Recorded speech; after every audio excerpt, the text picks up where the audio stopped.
At the Ridge, we are committed to teaching through the Bible. Our goal is to understand what's in here and how it applies to our life. We're currently in a series where we're teaching through the New Testament book of Acts, and today we're in the very last chapter, Acts chapter 28. So a couple passages left. We'll finish the series next week. This week, our passage is this one, Acts 28, verses 11 through 16. After 3 months, we put out to sea in a ship that had wintered in the island. It was an Alexandrian ship with the figurehead of the twin gods of Castor and Pollux. We put in at Syracuse and stayed 3 days. From there, we set sail and arrived at Rhegium. The next day, the south wind came up, and on the following day, we reached Puteoli. There, we found some brothers and sisters who invited us to spend a week with them, and so we came to Rome.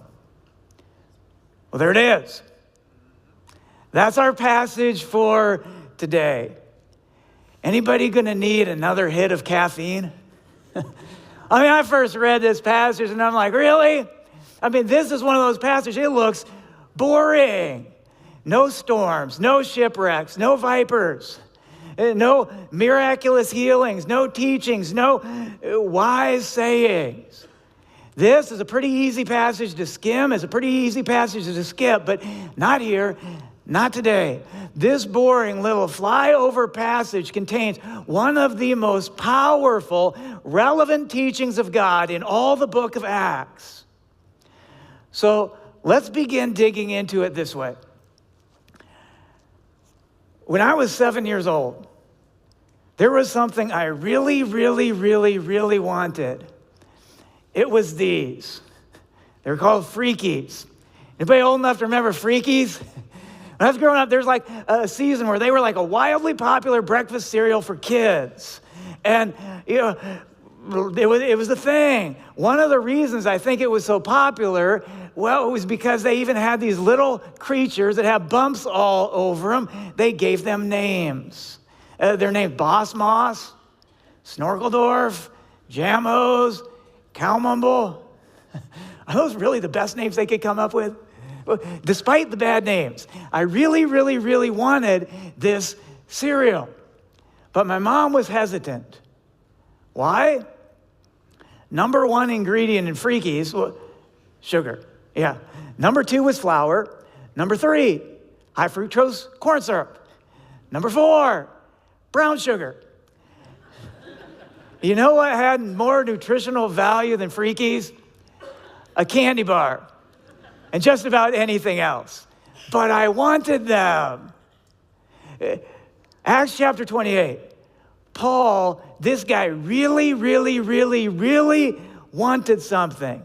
Not Freakies, they hadn't been around yet. But for many years, Paul had this burning desire to get to the city of Rome. He tells us about this. Other places in the Bible, he wrote this to the Romans a few years earlier. Romans 1 verse 10, he says, I pray that now at last, by God's will, the way may be open for me to come to you. I long to see you. And he said this to close the letter to the Romans. Romans 15:23, he said, I have been longing for many years to visit you. Well, why do you think Paul so desperately wanted to get to Rome? Rome, it was the epicenter of the world. The Pantheon, the Circus Maximus, the Temple of Jupiter, the aqueducts.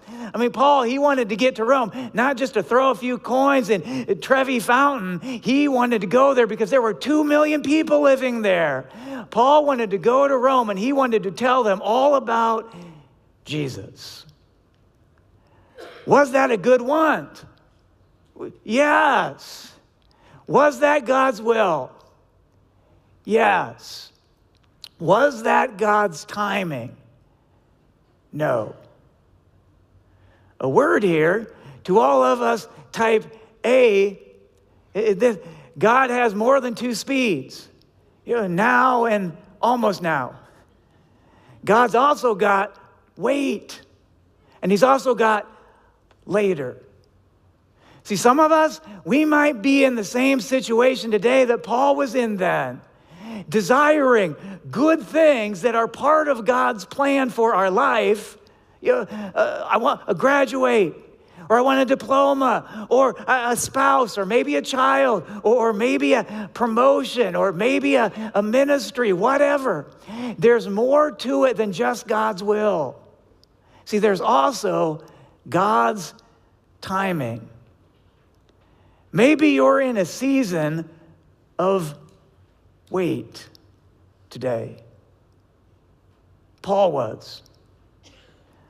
Romans 15:22. Paul said, I have often been hindered from coming to you. See, Paul, he didn't get a go now. Paul, he got a go later. And go later ended up being much later. Almost 10 years later. Nearly 10 years after longing and asking and wanting to go to the city of Rome, 10 years later, we get to this passage today and we read these words, Acts 28, verse 14, and so we came to Rome. Do you understand that a little bit better now? And so we came to Rome. Those were long-awaited words. And so we came to Rome. Those were triumphant words. And so we came to Rome. Yay. Kind of. Look at this passage closer. Verse 16 in Acts 28. When we got to Rome, Paul was allowed to live by himself with a soldier to guard him. In other words, well, Paul got to Rome, but he was a prisoner. See, Paul's plan, it was to road trip to Rome, maybe rent the Colosseum, hand out a few flyers, hold a Jesus rally. God had a different plan. God's plan was for Paul to go to Rome by being shipwrecked, by being taken in chains, by being put in a prison. So I wonder, there's two plans there. Which of those two plans sounds better to you? I like Paul's plan. See, here's the thing. I read this passage and I recognize God and I, we don't always agree. Can you relate to that? God and I, we don't always agree. And I imagine I'm not alone. I imagine Moses can relate to that. I imagine he had thoughts like, God, how about let's not go to the Red Sea? How about we go around the Red Sea? Or I imagine somebody like David, maybe had some thoughts like, God, I don't really feel like going after that giant with a few rocks. How about you just use a bolt of lightning and zap the big lug? Or Noah. Think Noah ever had thoughts like, God, how about we just skip the whole flood, the whole ark, the whole animal thing? How about you just send your Holy Spirit and create a spiritual revival? Those seem like pretty good ideas to me. But that was not God's idea. That was not God's plan. God and I, we don't always agree. God doesn't always do things the way that I think he should do them. I think God should open this particular door of opportunity. He closes it. I think God should heal this person. He doesn't. I think God should bring this difficult season to an end. He said he allows it to go on and on and on and on. When God doesn't do the things that we think he should do, what happens? How do you handle that? When God doesn't do the things that you think he should do, what happens? See, some people, what they end up doing is, get angry and get bitter toward God. Some people just get really disappointed and then they push back on God. Some people have a tendency to say, I'm just going to let go of my faith right now and I'm giving up on God. God said these words to the ancient people of Israel, not when life was going good. He said these words to him when they were living in exile. They'd been taken from their homes. They'd been taken to another land. In that moment, God said this to them, Jeremiah 29:11, I know the plans I have for you, declares the Lord. Plans to prosper you and not to harm you. Plans to give you a hope and a future. I imagine they were thinking, really? We're in exile over here. Is that true? Well, I wanted Freakies.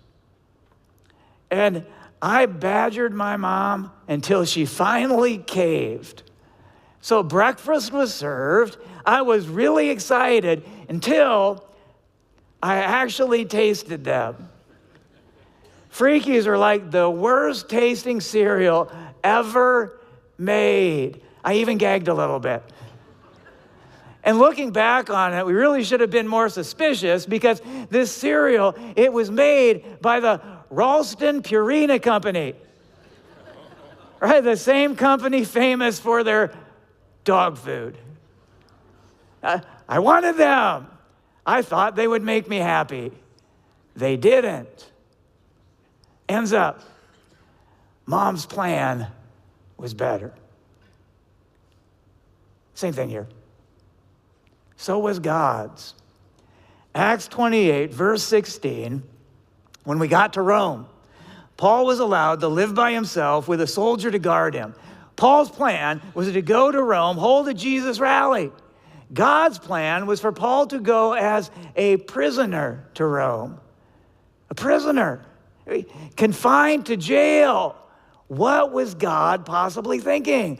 How could that plan possibly be better? Well, when Paul was on trial, he had the opportunity, he was given a platform, and he used that platform to tell the Roman governor Festus about Jesus. While Paul was on trial, he had a platform, and he told the Roman governor Agrippa about Jesus. While Paul was on trial, he had a platform, and he used that platform to tell King Herod about Jesus. And then while he was in prison, Paul, he told the prisoners about Jesus, and many of them became Christians. Paul tells us this, kind of looking back on it in Philippians chapter 4, verse 22, he said, all God's people here send you greetings, especially those who belong to Caesar's household. Caesar's household. Caesar's household. That's a big deal. This is just his goodbyes at the end of the letter, but we see Caesar's household. Here's what was happening through Paul's ministry in prison. Even members of the most powerful man in the world, Caesar, even members of his household became followers of Jesus. Paul explained it this way. Philippians 1, verse 12, he said, now, I want you to know, brothers and sisters, that what has happened to me has actually served to advance the gospel. As a result, it has become clear throughout the whole palace guard and to everyone else that I am in chains for Christ. He's saying, what has happened to me? Well, it wasn't my plan, but it actually served to advance the gospel. Paul is in prison for Jesus. And he's writing this letter, and keep in mind this letter that he's writing this to friends. If you're writing to a letter to friends while you're in jail, what kind of things would you put in there? Really interesting here. Paul, well, no details about the prison food. No details about the cell conditions. No details about how the guards were treating him. No details about when he would get out. No plea for a lawyer. There's not even any venting from Paul about the injustice that was being done to him. None of that. The only thing he says to these friends of his about him being in jail was this. Verse 12 in Philippians 1. Now, I want you to know, brothers and sisters, that what has happened to me has actually served to advance the gospel. Personally, I read that I find that convicting. That wasn't Paul's plan, but he was trusting that it was God's plan. So Paul, instead of looking for a way out, this guy, he pressed in. He's saying, Lord, what's your purpose for me here in prison? He's saying, Lord, here I am. How can I serve you right now? How can I serve you where I am? How can I serve you right here? And I find that a little convicting because, quite frankly, I think I would have handled that situation very differently. I tend to orient my prayers and my desires around God changing my undesirable situation. I think I'd be praying, Lord, get me out of this prison. Here's what we see. Sometimes God uses the very situations we try to pray away to do things that couldn't otherwise be done.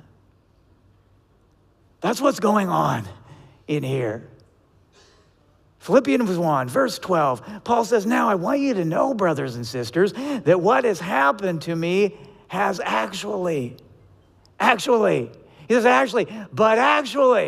See, some of the things that are going on in your life right now may not actually feel good. There may be things going on in your life that don't seem very good to you, but actually. Well, man, I wish that he hadn't broken up with me. But actually, God knows you were settling for less than the best, and he's got an upgrade in mind. Well, I wish I would have gotten that job. I wish I would have gotten that promotion. But actually, God, he knew that wouldn't have been the best fit. Well, I know it looks like I'm chained to these guards, but actually, these guards are chained to me. Right? Those chains, they worked both ways. Are you so busy praying for God to get you out of a situation that you are missing the reality that God is trying to get in? Try asking this. You say, God, I don't like this situation, but how can I serve you in it? That was Paul. Philippians 1, verse 12. Now I want you to know, brothers and sisters, read the rest of it with me, that what has happened to me has actually served to advance the gospel. So how did Paul being in prison, how did that advance the gospel? Well, first thing we saw, right, is while he was in prison, God worked through Paul to spread the gospel to people that likely wouldn't have heard it otherwise. There's another thing. There's another how-to that God is doing in this passage, and this one's really pretty fascinating. Paul, he had a co-worker by the name of Luke. And Luke is thought to have used this time, the time when Paul was in prison at Rome. Luke used that time to collect data, to interview the original disciples and eyewitnesses of Jesus and of the resurrection, and then to write the Gospel of Luke and to write the book of Acts. While Paul was in prison, he wrote 4 books that are in the New Testament: Ephesians, Philippians, Colossians, and Philemon. See, God knew that prison was the only way to create space for an energetic, people-oriented guy like Paul to actually settle down and write. See, because Paul was in that prison in Rome, you and I, today, we have the book of Luke, we have the book of Acts, we have Ephesians and Colossians and Philippians and Philemon. Which plan was better? Are you glad that you have a Bible? I sure am. Which plan was better? God's plan was better. God's plan was less predictable. God's plan was less comfortable. But God's plan was better. He really does have a bigger perspective. He really does have a better plan. Jeremiah 29:11, I know the plans I have for you, declares the Lord. Plans to prosper you and not to harm you. Plans to give you hope and a future. God's plan is better. God's plan is better than our plan, even if we don't fully understand it. We may not see it from our limited perspective, but God, He sees the whole story, not just the moment that we're currently in. He is working from a vantage point that we can't fully comprehend. Unending knowledge, unending wisdom, unending power, unending history. You see, God, He knows how it all started, and He knows what it's all moving toward. Even when we experience hurts, even when we experience disappointments, we are a part of someone else's plan. A better plan. From a better planner. Some days, I think things like, God, what are you doing? Where are you? What's going on? I don't get the plan. I think, God, what's the plan? Show me the plan. Tell me the plan. And God's like, okay, the plan is this. The plan is, trust me. Shucks. I was kind of hoping for a more detailed plan. Anybody else? See, God, He doesn't always invite us to understand.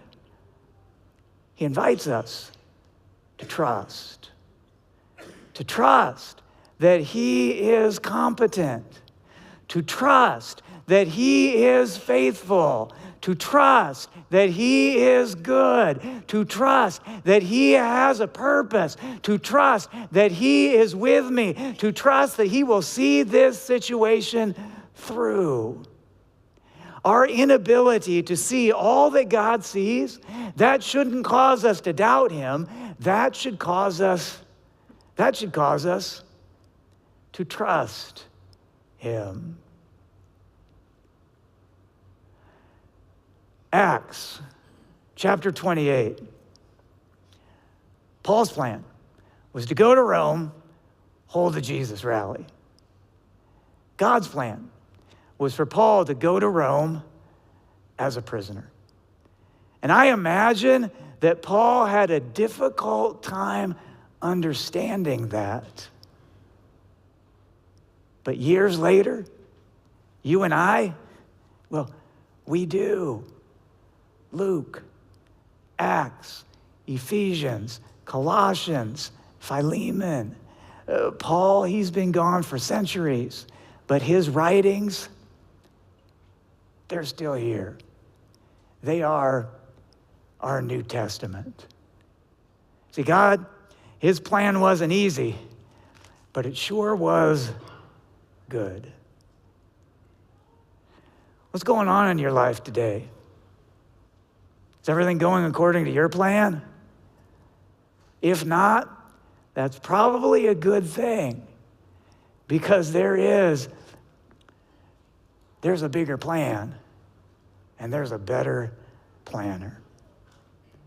Are you living in fear or in faith? Are you living in anxiety or in peace? Are you living in worry or in trust? We don't always know the plan. We may not always understand the plan, but we are invited to trust the planner. Well, I invite you to stand with me, and we're going to take a moment to have a declaration of faith together, to declare our faith that God is good, that God is trustworthy, that He does have a plan, that it is good. So I want us to declare our faith together using a psalm, and it's Psalm 31. So I'll start. It says this: "In you, Lord, I have taken refuge. Let me never be put to shame. Deliver me in your righteousness. Be my rock of refuge, a strong fortress to save me. Since you are my rock and my fortress, for the sake of your name, lead and guide me. But I trust in you, Lord. I say, you are my God. My times are in your hands. My times are in your hands. Be strong and take heart, all you who hope in the Lord.